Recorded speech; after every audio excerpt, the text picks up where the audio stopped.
officers present this morning.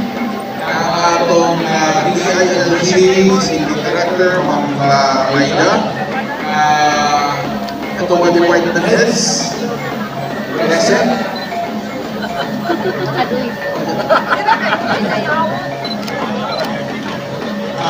Ang atong pagsisinta, labaw na ang atong regional director sa GAR, si Ling. Ito yung mga katinda, kauban si, I believe si kauban sa Umasisi, sa opisina sa Umasisi, nakakuntahan mga bisita, o labaw na kay director, prosecutor, Bailami, Jaipa, Pagkakaman, Aso, Judicial Prosecutor sa Laguna del Norte, Attorney Salma Gulunar from DPH, Diligan City, ang atong mga judges na may good decision na ining pamamibo ng Butaga, si Miet Pangalunan, Manabila, ang atong pharmacist sa General Bench, si Ma'am Jean, Sister Jean Maroon, Galili, ikan sa opisina sa Umasisi, then si Bayrano, the full chairperson of RP Arco. Kanatulatan sa mga sapang may butan.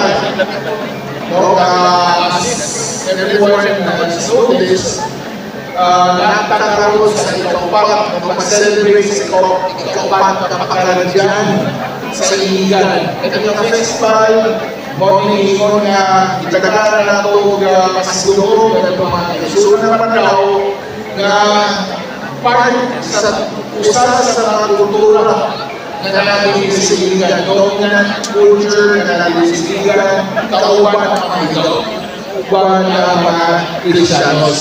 Kinahanglan na atong sila para nakarato, kinahanglan na atong sila nagpasyo para na para mailan kita. Mailan ng Iligan, isip ko sa kalungsod na open o kagaling maayong pagpapabuyok sa kaulaw na kauban natin mga lain-lain kultura, lain-lain religion din sa Iligan. So, ako isa-isa kaninyo ang mga kagalingan sa iyo. Mag-message si Ma'am si Budget Officer na ito, si Ma'am Ali, pag-uman ng istorya, ako siya ni Dira. Sabot ba tayo mga audience nato din karon? Nakasabot pa nga sila. Kung sila yung episode, binisip ko ng tao. Gusto nila ang tao, nabawang ng tao pero sa gobyerno. It's every Monday is the time wherein maminaw ka sa mga reports sa mga departments. Okay? More may chance sila, mapastorya sila. At the same time, hindi lang may maluto sa mga development sa ng mga opisina. So, next time, I hope, nagkakaroon ito na may respeto ang mga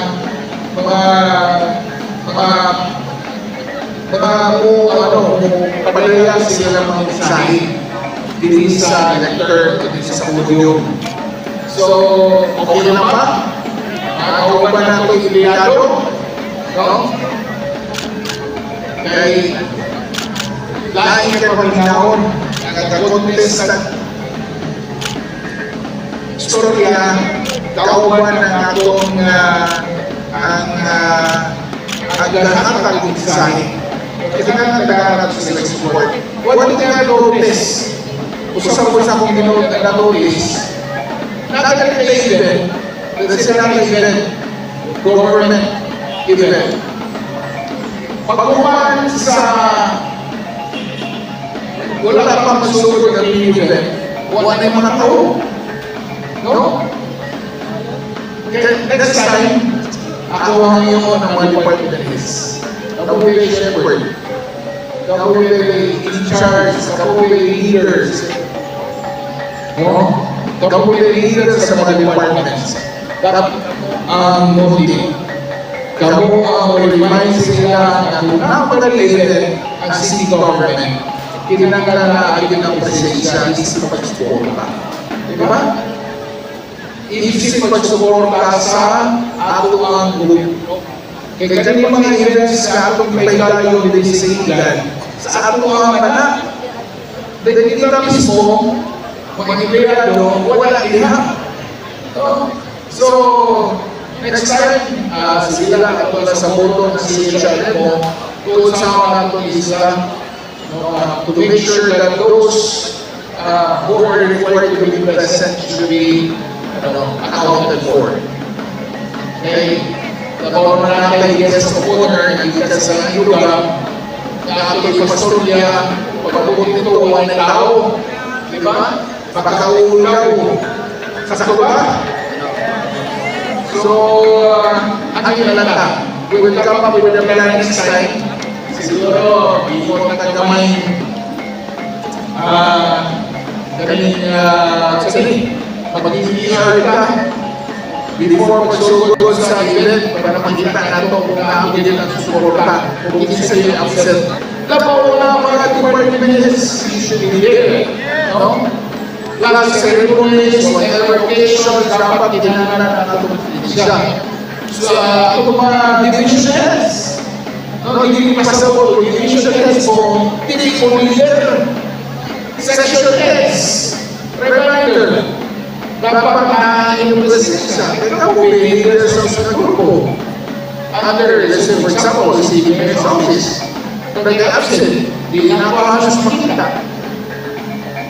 Sarang hindi mo nila, Bernie, take action. Kung hindi sa ano, tigilisan.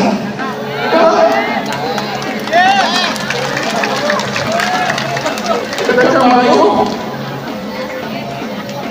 Councilors.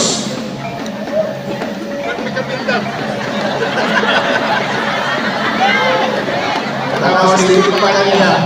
Nagpapansin na ganyan, pero nawakan na. Galibangon. Sila palusot na galibangon na sa muna na sa gilid. Desisyon na ganyan magkatinguhan na no? Nasa sila contest na ganyan. Isa sa ko na yung unang ako dito. Pagtawag sa mga leaders at mga consider. Di pa or si Randy Ong. Ang gusto din mauna pa sa Randy sa kanila. Anyway, Say, muna itong mamiss sa sinukukutan na nabili. Kasi comparison sa panahon nato sa unang agunsyan o karoon. Kung saan na ako yung katubag, ang agunsyan, SSP sa una, magsusunod yung alauna, mahuman yung alas 7, alas 8 sa gabi. Dagay aktor, dagay sumiyato ka ng titikan, labaw ng alagay ng microphone, agay, patay. Diba? Kaya balong kamarin sa sosya. Ang uban, muna na, ang uban, nasa kutuban ni napasabayan ni Ariola. Buto-buto. Anyway, ang kanino na karoon ay kaumustahan, nagsugod sa panahon ni Vice Mayor Loco Calimania, karoon na nagkap sa ganyan pagsusod. Kung nagpalayon ay kaumustahan, dahil yung decision na dito na rin sa session. Mas dali, mas relax, hindi nilakapoy, like before, mawabot yun kung gabi na. Ito mo na lang ang mga social at na naman, panihapon. So muna siya ang sitwasyon karon. So nagkakaroon pa tayo nakita ang lupa ng kanya to, hindi na rin nawawala, nag-retire. So, like for instance, finally, Maki Capitero, did her farewell sa grupo, o medyo sakit pamanaguro o tanaw ng mga witness mo si Maki na nag-release o nag-release siya po i-leave na siya sa mga group chat, labang na sa mga department heads ng group chat. Utak, si Maki has been part of the institution for many, many years din sa nag-iibigan. So, nevertheless, usa sa mga legasiya or ito matawag na ako na-contribute during our administration is tatay pasilong inihatag sa mga regular employees na nagsiservisyo dugay-dugay. Nagabang na dugay-dugay, 20, 25 years, 4 years, ang ba't na lang itong pinagkatuloy ito ba? Basta 200,000 times 5, that's 22 years. So, nakapong na siya ng kumbaga regalo at pamahatag. Kaya kasagaran mo ibigayalo sa gobyerno, ang ilarang malawat ang GSIS. Correct. Diba? GSIS na. So, karoon, ibigay sa kauban sa LSP nato, together with the active participation of the Indian City Government Indian Association, Employees Association, na propose igawa sila na agreement binilagi sa di ba, resolution na ito, balakot ordinance sa Indian Partition. So, padala ko, last week, nag-declare kauwang adlaw na holiday. Nagkakalilig at wala sa pagswela. No classes for 2 days. Kung hindi mo tanawon, wala hindi ako ipinto. Considering na parang analagin before, analagin na ito may dilimayo. And nag-uno na may tag, wala na ng patag-declare, may nananasili na. Kasi mag-ibog ka. Kaya itong Facebook account, nagkakaya mo text mga banangon, mga bata, elementary, high school, mayor, i-declare na walay klase, grabe na ng ulan, so on and so forth. Dapat yung message na ko, dapat hindi mo na lang tayo sa klase. Ako ito hindi mo because hindi na handog ta usap ay nabo ang February this year, hindi sa Iligan. Sa precaution, kay balong nag-extend na kakulan, kahapon na i-declare in advance para lang makaprepare ang ato mga community members sa posibleng tao hindi sa Iligan. Ako lang karoon na it's not gonna be like this all the time.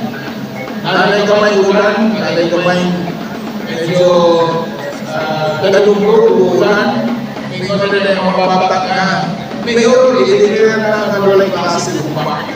It doesn't mean mag-ulan karoon gabi, automatically walay klase lumba. Kaya mag-ulan kita sa direct liba, biligan sa pag-asa. Like our declaration atong Thursday and Friday, just because tayo darating ang pag-asa na wala i-declare na wala yung klase.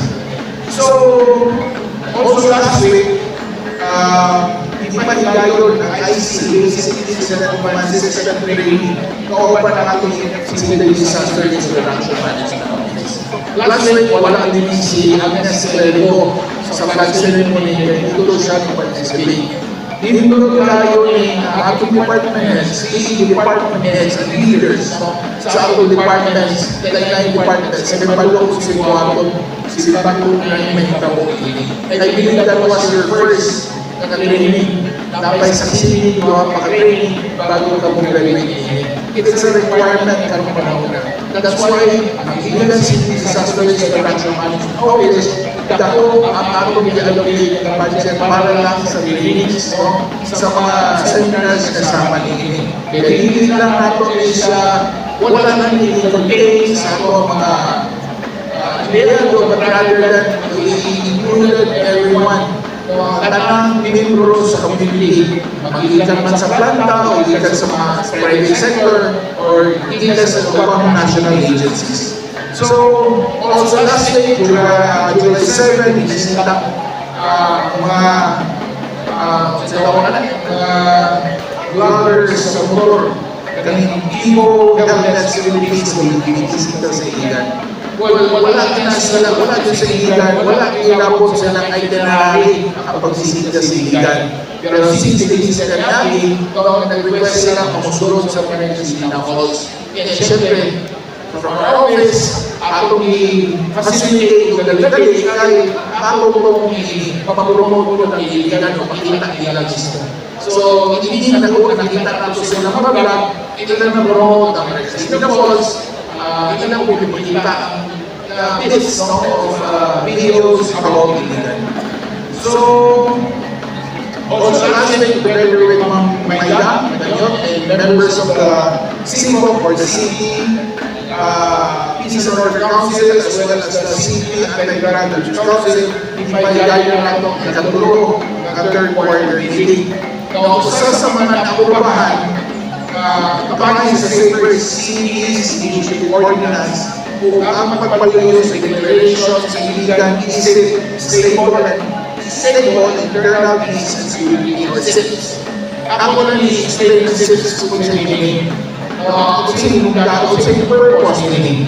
Problema na sa iligan, kung if we're talking about official visits from citizens of highly developed first world countries, minimum sila ang pagbisita sa iligan. Except na nulos na wala yung manangin sa embassy, mapunta din nila itong mga afam, mga afam na nilitaw ano din kapikas. So, kaning ano yun na sila system rin nila. Diba? So, mani ka na bumisita sa iligan. Pero kung kailangan yung mga official visits like pagbisita for the purpose of doing business, medyo minus ang ilang pagkanin, ilang pagbisita sa iligan. So, actually, ito, not only sa regional level, but also sa city sa council, nakakuntak pag-iligan na iligan ng mga isakas syudad na safe, hindi siya mapinom sa category na old age or hopefully we're hoping na yellow siya, although naagya ko'y warning but pwede sila officially bisita sa iligan. So, paano na itong ipagpatabukan ating ma-deliver din sa session? Considering ang iligan is now very safe, a lot of mga crimes na nagtabo sa lugar, hindi na masulban sa iligan, pinagi sa atong command center sa iligan yung mga CCTVs nato. So, base po sa orders sa DILG, mapapalingkuhan na po ang upside sa kadalanan, pinasa sa pag-organize, makabalbal, paandar, pag-usap sa iligan city road clearing task force. Ako na ni-announce kay ako na mong hangyo sa mga business owners, ako mga drivers, hindi mapapagod parking sa inyong mga sakyanan kay implementar na itong balaod na pagstrikto sa atong mga motorist, matiligo, dili, wala yung disgrasya may tapos sa iligan. Considering na ang atong syudad sa iligan, probably sa disgrasya, labang na sa mga dadalaw mga motorcycles. Kagkakain problema, nagawa na underage pa, nagdadrive na, sa sincerely, which is bangga sa may sincerely. Ito dito sa may tulog ni Paloy, at 1 a.m. in the morning, ang kapangga sa may tulog na edad is 16-year-old. 16 years old, na alauna o alas 8 sa kanilang mata pa. So something like this will be responsibility of kasi sa mga ginikanan. Kaya kita, batayan mga bata, about underage, minors, o lalo kayo wala lisensya, na maglaro-laro o magsuroy-suroy. Kataglaw, magiging pagkakalay. So, kung problema na siya, kailangan na natin i-malas. So,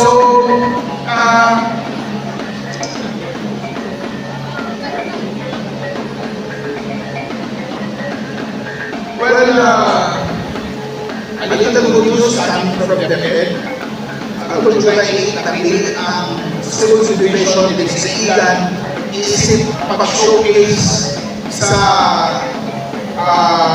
National League of School-Based Feeding Program and Milk Feeding Activity sa school year 2026-2027. Ito, hindi tayo ng ikaw dito sa Santa Clemente Elementary School o Central School o ba ng DepEd Bigilten o ba ng RD kasi RD Fuentes kung ang school division sa Clemente na si Sir Jonathan o ba ng mga membro sa DepEd makikita nato or makikita or i-showcase nato ang gitawag ng community program na supported gikan sa Jollibee. Ang programa katapat sa pagbinos sa gastos ng ginikanan samtang masiguro ng dunay gusto ng nutrition ang mga bata. Ito ni klaro because for even showcase live during the program gikan sa national together with our President PTBN. So, atong pasalamatan ang tanang partners nato, DepEd, Jollibee Foundation, ang parents, sa teachers, ang mga parents mismo ang nag-volunteer dito ng luto, wala na kita'y pagkaon na ihatag sa mga kasugod ka ng elementary but eventually ang plano iabot sa high school o secondary na level. So hindi rin nakakakumoon, hopefully magpalayin, kaya kusan sa mga problema natin sa Pilipinas, tungkol sa totoo, mga bata, hindi ka concentrate sa ilang pagswela, ay nanay parati sa diyan. So hindi na kong tason, magsasalamat ko yung tanan, mga pagkaroon, namahok again sa atong flag ceremony, and then to witness the program sa atong mga isunang pananaw para sa Pagkatidyan Festival. Na-importance karoon sa pagkaon, supposed to be part of today's flag ceremony, para napunalagyan yung atong punon para basta taas ng oras ma-judge yung sakto ang mga ilang magluto. Ngayon na lang ito sa pagkaon sa champion niya. Ngayon na pag-pwede ka naman siya sige na siya panghatag ka sa simana. Suman ako. Pero dalawa ang yapon. So, hindi na ko tason. Again, salamat kay Satan. Pagpuntan, pag-ayon, Asenso.